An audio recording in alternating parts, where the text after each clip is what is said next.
우리 다 같이 고린도전서 13장 8절에서 10절까지 말씀 한 번 더 합독하겠습니다. 사랑은 언제나 떨어지지 아니하되 예언도 패하고 방언도 그치고 지식도 패하리라.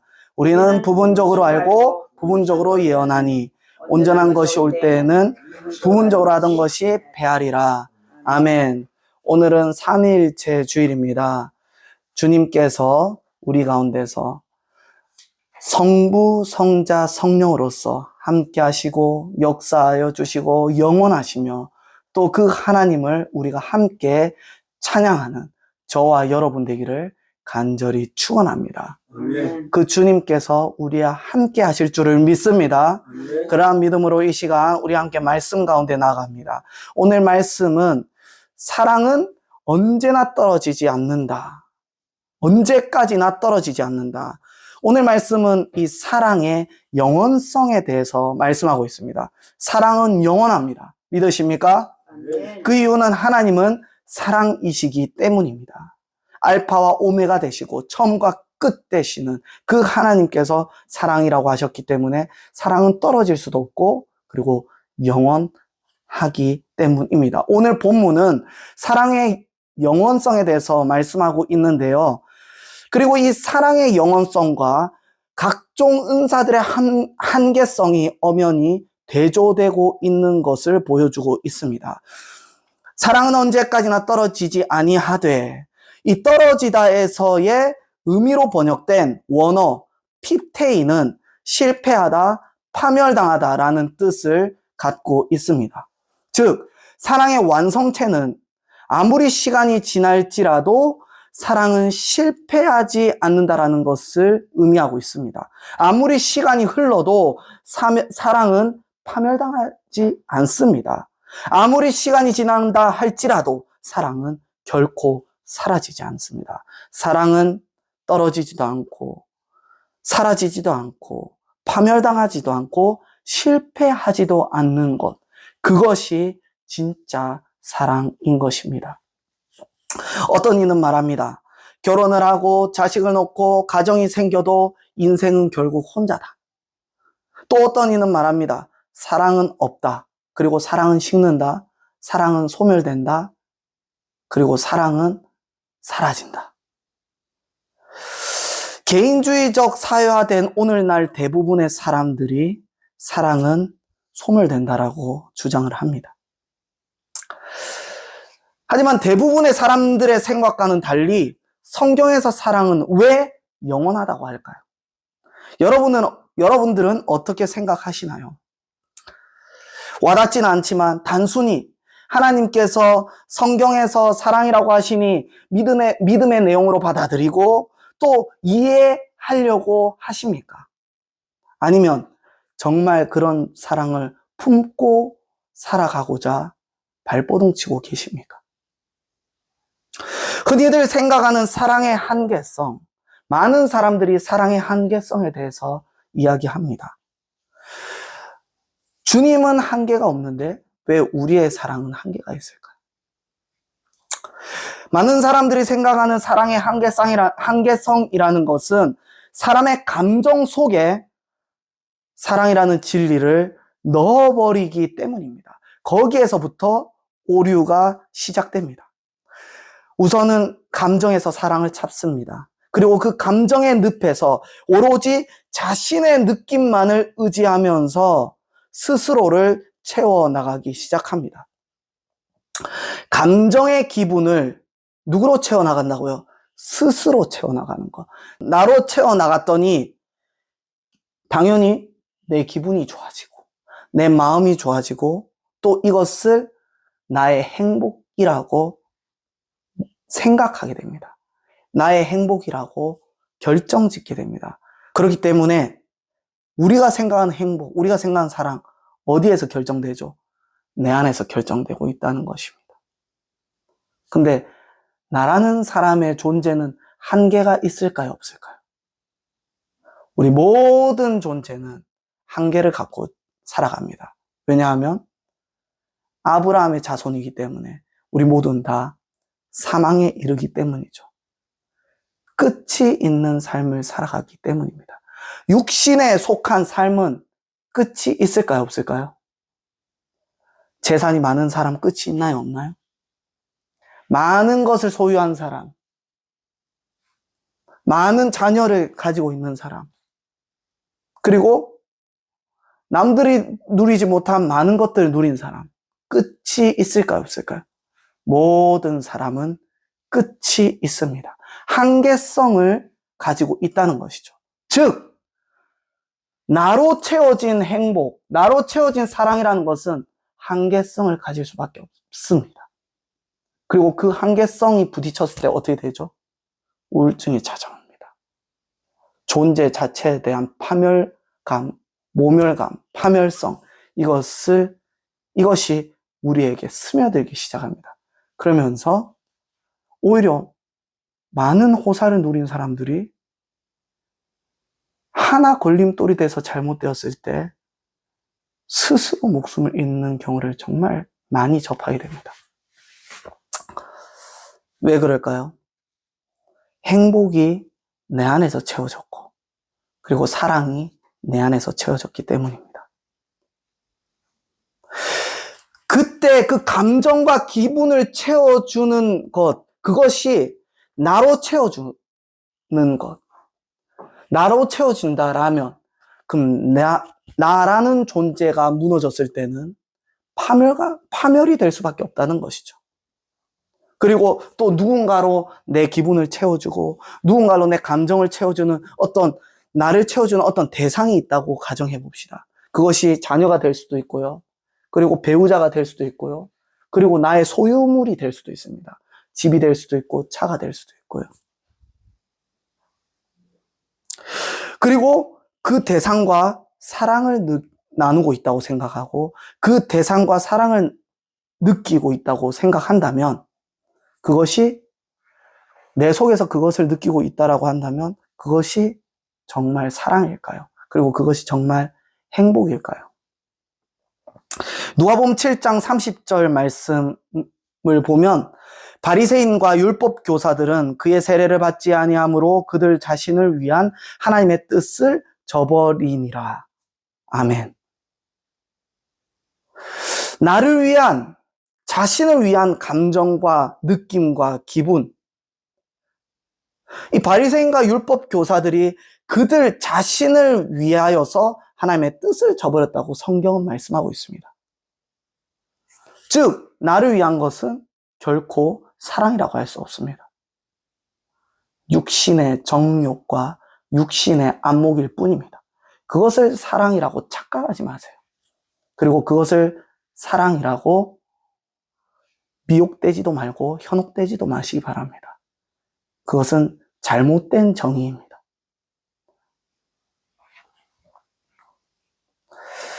단지 인간의 육신에서 지나갈 뿐입니다.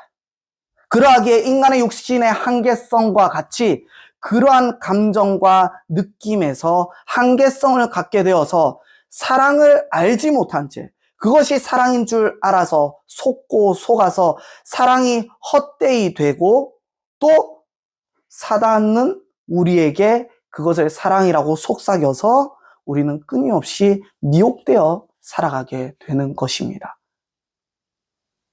그래서 마귀가 얘기하는 행복은 어디에 있죠? 돈에 있어요. 재물에 있어요. 그리고 지금 내가 가진 것에 있어요. 그리고 그것이 우리의 행복이라고 끊임없이 얘기합니다. 물론 그것들을 소유할 때 대단히 기분이 좋습니다. 그런데 그것이 행복이라고 얘기하는 순간 마귀에게 사로잡히게 된다는 것을 기억하시기 바랍니다. 즉 사랑을 나의 감정에 국한시키면서 마귀에게 속아 진리의 오류를 범하게 되는 것입니다. 진짜 사랑에 대해서는 접근도 못하게 되는 것이죠. 진짜 사랑을 깨닫기 위해서는 철저하게 나의 감정과 느낌을 배제해야 합니다. 요한일서 4장 10절 말씀입니다. 사랑은 여기 있으니 우리가 하나님을 사랑한 것이 아니요 하나님이 우리를 사랑하사 우리 죄를 속하기 위하여 화목제물로 그 아들을 보내셨음이라. 아멘. 이 사랑에는 순서가 있었는데 무엇이냐? 우리가 하나님을 사랑한 것이 아니라 누가 먼저 우리를 사랑했다라고 말씀하시고 계시죠? 하나님이 우리를 먼저 사랑하셨다라는 것입니다. 하나님이 우리를 먼저 사랑했는데 왜 우리 안에서 사랑을 찾을까요? 잘못된 것입니다. 하나님이 우리를 사랑했다. 그리고 먼저 사랑했다라고 한다면 우리는 어디에서 먼저 사랑을 찾아야 될까요? 하나님에서부터 먼저 사랑을 찾아야 하는 것입니다. 하나님의 먼저 되신 사랑, 이것을 반드시 기억해야 합니다. 먼저 되신 하나님의 사랑이 있다는 것은 내가 가장 먼저 사랑해야 할 존재는 하나님이라는 것입니다. 거기에서 진짜 사랑을 발견할 수 있다는 것이에요. 나의 감정과 나의 느낌은 죄의 포장으로 되어진 것일 뿐입니다.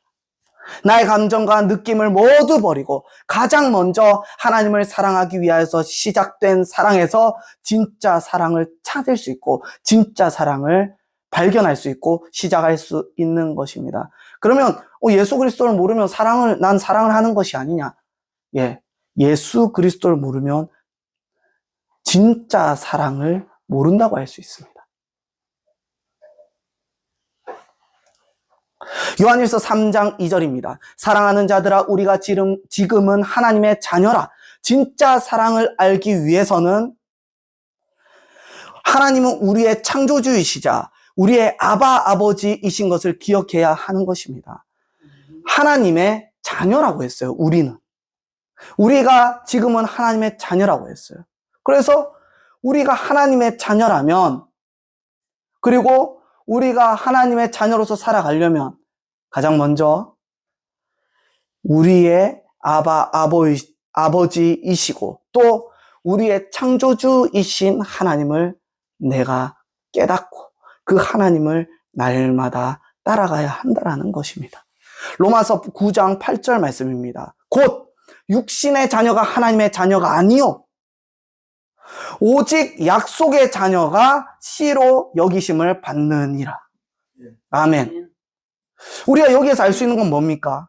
육신으로서 사랑을 깨달을 수가 없다는 것을 다시 한번 깨달을 수 있습니다. 육신으로서 사랑을 알 수가 없다라는 것입니다. 내 감정, 내가 느끼는 느낌, 여기를 통해서 사랑의 정의를 내리는 모든 심리학과 모든 사상과 이론들은 다 한계성을 지닌 거짓된 사랑이라는 것입니다. 진짜 사랑은 어디에서부터 시작된다고요? 오직 약속의 자녀가 씨로 여김을 받는다. 약속의 자녀, 예수 그리스도의 구원의 약속이죠. 예수 그리스도의 복음을 믿음으로써 구원의 약속. 이 약속의 자녀로서 자녀가 씨로 여기심을 받는다라는 것. 이것은 말씀은 육신이 아닌 오직 예수 그리스도로부터 하나님의 자녀가 되어 그 씨앗을 증여받는다는 뜻입니다. 어떤 씨앗이요? 하나님의 자녀로서의 씨앗. 즉 하나님께서는 사랑의 기초를 육신에 속한 나의 감정과 느낌이 아닌 부모의 사랑으로서의 그 씨앗을 담겨놨다라고 이야기하고 있는 것입니다. 왜? 하나님의 자녀로서 그 씨로 여김을 받는다고 했기 때문에 그 씨앗이 누구에게부터 증여받습니까? 하나님의 자녀가 씨앗을 증여를 받는다고 하면 하나님으로부터 그 씨앗을 증여받는 것입니다. 즉 하나님 아버지. 왜? 나는 자녀이기 때문에. 그럼 하나님 아버지로부터 그 씨를 찾을 수 있다라는 것. 즉 가장 사랑의 기초의 모형을 우리는 어디에서 찾을 수 있느냐 하면 부모의 관계에서 사랑의 씨앗을 우리는 찾고 살펴볼 수 있으나 그것이 완벽한 사랑은 아닙니다. 그것이 완벽한 것이 아니라 거기에서 가장 작은 모태를 찾을 수 있다는 것입니다. 우리가 거기에서 찾을 수 있는 모태라는 건 무엇이냐? 부모가 자녀를 향한 사랑은 자신의 감정으로 인한 것이 아닙니다. 자신의 느낌으로 인한 것이 아닙니다. 자신의 기분에 의존하는 것이 아닙니다. 자녀가 이쁘면 사랑스럽습니까? 자녀가 못생기면 사랑스럽지 않습니까? 자녀가 키가 작으면 사랑스럽지 않습니까? 키가 크면 사랑스럽습니까? 우리가 기준하는 그 사랑과는 다르다는 것을 부모의 사랑에서 우리가 조금 엿볼 수 있다라는 것이죠. 자녀라는 존재 자체에 대한 사랑. 하나님께서 우리를 사랑하는 이유는 무엇일까요? 우리 존재에 대한 사랑입니다. 내가 너를 해산의 고통으로 낳았노라. 우리 존재에 대한 사랑입니다. 하나님이 우리를 향한 사랑은. 그 사랑을 하나님으로부터 배워서 우리가 이 땅에서 부모로서 그 사랑을 깨닫고 살아가는 것입니다. 주님의 사랑은 사실은 그 부모의 사랑보다 더욱 위대합니다. 더욱 크십니다. 더욱 높습니다. 하나님의 위대하고 높고 크신 영원 불멸하신 하나님의 사랑을 따라가기 위해서는 하나님께서 창조하신 존재 자체에 대한 사랑을 담을 수 있어야 합니다. 사랑에는 이유가 없습니다. 만약에 이유가 있다면 하나님뿐입니다.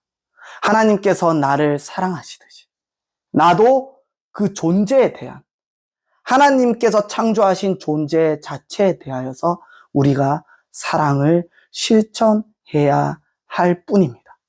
우리가 실천해야 할 사랑은 고린도전서 13장 4절로 7절까지 너무나 또 잘 나와 있습니다.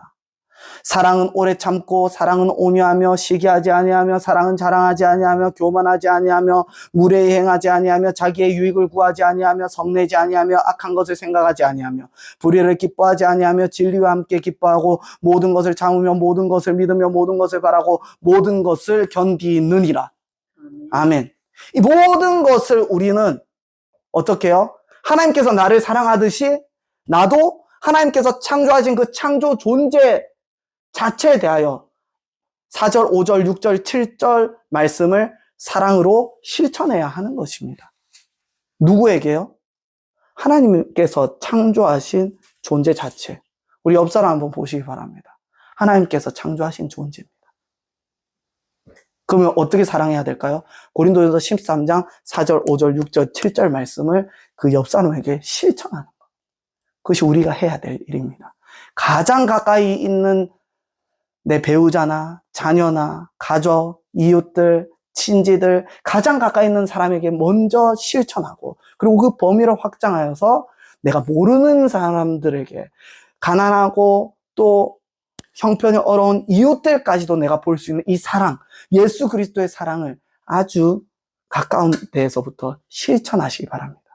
내가 실천할 수 있을 때 주님의 사랑의 꽃이 피어나고 열매가 퍼질 줄 믿습니다. 요한일서 4장 12절 말씀입니다. 어느 때나 하나님을 본 사람이 없으되 만일 우리가 서로 사랑하면 하나님이 우리 안에 거하시고 그의 사랑이 우리 안에 온전히 이루어지느니라. 아멘. 하나님께서 우리 안에 거하심을 믿음으로 온전한 사랑을 이루어야 합니다. 역으로 얘기하면 온전한 사랑을 이룰 때 하나님께서 우리 안에 거한다는 것을 믿을 수 있다는 것입니다. 그러므로 우리는 모든 수단과 방법을 동원해서라도 어떻게 해요? 하나님의 사랑을 증명해야 합니다. 이것을 하지 못하면 내 믿음이 헛것이 돼요. 하나님께서 내 안에 있나? 믿을 수가 없어요. 내가 사랑을 실천하지 못한다라고 한다면. 하지만 내가 사랑을 실천하면 하나님 내 안에 있구나. 내가 사랑을 실천한다면 하나님께서 내 안에 있구나. 이 얼마나 감사한 일입니까? 그래서 우리는 어떠한 수단과 방법을 동원해서라도 그 사랑을 실천해야 합니다. 하나님께서 내 안에 계시기 때문입니다. 그리고 내 안에서 계속 살아 계시기 위해서입니다. 이러한 증명이 하나님께서 우리 안에 있음을 확신하고 믿음의 확신으로 나아갈 수 있습니다. 또한 하나님의 사랑은 영원하시거나 사람은 한계를 가질 수밖에 없습니다. 하나님의 사랑은 영원하라고 했는데 사람은 한계를 가질 수 없다라고 이야기했습니다. 사람의 예언과 은사들, 그리고 지금 우리가 받는 예수 그리스도의 은혜는 광대하신 하나님을 부분적으로 깨닫는 일부분이기 때문입니다. 이러한 부분적인 은사와 부분적인 은혜는 불완전할 수밖에 없습니다. 결국 사람으로 나는 것은 한계를 가질 수밖에 없다라는 것입니다. 하지만 누구를 통하면은 한계를 뛰어넘어서 완전해질 수 있을까요? 바로 오늘 말씀 10절, 온전한 것이 올 때에는, 바로 온전한 것이 올 때 그 부분적인 한계, 그 한계성을 뛰어넘고 완전하고 영원한 것에 우리가 나아갈 수 있다는 것입니다. 그러면은 온전한 것이 올 때라는 것이 무엇일까요? 하박국 2장 14절에선 이렇게 말씀하고 있습니다. 이는 물이 바다를 덮음같이 여호와의 영광을 인정하는 것이 세상에 가득함이니라. 그리고 요한일서 4장 17절 말씀, 이로써 사랑이 우리에게 온전히 이루어진 것은 우리로 심판날의 담대함을 가지게 하려 함이니 주께서 그러하심과 같이 우리도 이 세상에서 그러하니라. 온전히 이루어진 것은, 여기에서 온전히 이루어진 것은 무엇이라고 얘기할까요? 우리로 심판날에 담대함을 가지게 하려 함이니, 바로 예수 그리스도께서 오시는 때를 이야기하는 것입니다. 예수 그리스도께서 반드시 속히 다시 재림하시면 온전한 진리를 깨닫게 되는 것입니다. 그러므로 온전한 진리이신 예수 그리스도, 아까 제가 읽었던 하박국 2장 14절 말씀과 같이 여호와를 인정하고 예수 그리스도를 믿는 것, 이 온전한 진리 앞에, 예수 그리스도를 믿고 온전한 진리 앞에 섰을 때 세상에 가득한 주님의 진리, 예수 그리스도께서 재림하시고 종말의 때야 비로소 완전하신 하나님의 나라를 이루시며 거기에는 영원한 사랑의 교물정체를 우리가 보게 될 것인데, 그분이 바로 예수 그리스도이십니다. 우리는 그날이 오기까지 사랑의 한계를 가져서는 안 됩니다. 우리는 한계가 있으나 누구는 한계가 없죠? 예수 그리스도께서는 한계가 없으십니다. 그러므로 아직 영원하고 완전한 사랑이 임하지는 않았다 할지라도 우리 스스로 한계를 두지 않고 부분적으로 하던 모든 것이 패하고 부분적으로 하던 모든 것이 다 사라지고 온전하시고 완전하신 예수 그리스도께서 영원한 사랑으로 빛을 비춰주시며 다시 오시는 그날까지 우리는 사랑의 한계를 두지 않아야 하는 것입니다. 주께서 온전히 이루실 심판의 날을 향하여 나아갈 때 우리는 담대함으로 무장을 해야 하는데, 요한일서 4장 17절과 같이 담대함으로 무장을 해야 되는데, 나를 담대함으로 무장시켜 주는 것은 무엇일까요? 이로써 사랑이라고 이야기하고 있습니다. 즉 담대함으로 무장시켜 주는 것은 예수 그리스도의 사랑입니다. 사랑을 실천하는 것, 그리고 그 사랑의 한계를 두지 않는 것, 끝까지 내가 예수 그리스도 오시는 그날까지 내 모든 것을 주더라도 사랑으로 내 삶을 채우는 것, 그 사랑의 실천이라면 곧 오실 주님을 기다리는 우리의 신앙은 담대함으로 기다릴 수 있는 것입니다. 그러한 믿음과 그러한 사랑으로 끝까지 이기는 자, 끝까지 담대함으로 사랑을 실천하여 이기는 자 되는 저와 여러분 되기를 간절히 축원합니다. 이 시간 우리 함께 기도하기를 원합니다. 내 마음과 감정, 느낌으로 국한된 나를 위한 사랑을 용서하여 주옵소서. 이제는 주님만을 위한 사랑을 살기를 원합니다. 주의 사랑은 한계가 없고 영원한 사랑이오나 저는 스스로 사랑의 한계성을 가지고 판단과 비판과 평가를 하였습니다. 무분별한 죄성을 용서하여 주옵소서. 부분적인 것은 온전한 것으로 여긴 온전한 것으로 여긴 어리석음과 우매함을 용서하여 주옵소서. 나도 주의 사랑을 따라 사랑의 한계를 두지 않고 자신을 희생하고 헌신하였던 예수 그리스도와 같이 그 길을 따르게 하여 주옵소서. 우리 함께 주여 한번 부르고 기도하도록 하겠습니다. 주여!